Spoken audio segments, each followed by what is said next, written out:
4 rules. That's it.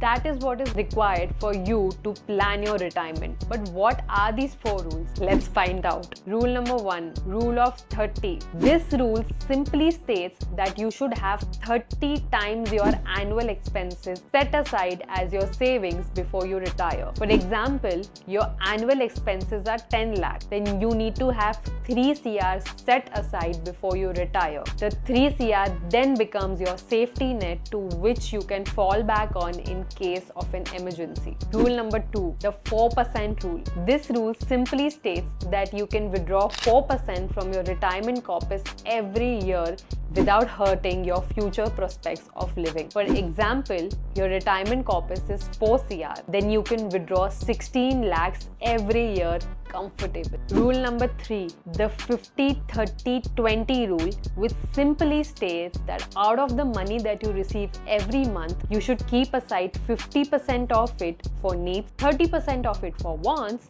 and 20% of it for investments and emergencies. For example, you receive 1 lakh every month from your pension plan or mutual funds. Out of this, you keep aside 50,000 to pay for your groceries and utility bill. 30,000 of it is to be used to plan your holidays or pursue your passion, and 20% of it should be kept aside for in case of an emergency or you invest out of this 20,000. This rule helps to ensure that your money stays for a longer time.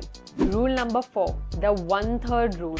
This rule simply states that out of the money that you have saved, you should invest 1/3 of your money in very safe assets like your fixed deposit, that mutual funds. 1/3 of it should be invested tactically in a little longer duration investment, and the last 1/3 is where you should invest, take risk, and let the money grow. However, this is easier said than done. Please talk to your financial advisor before you invest any of this money. And until then, follow the Banya sisters.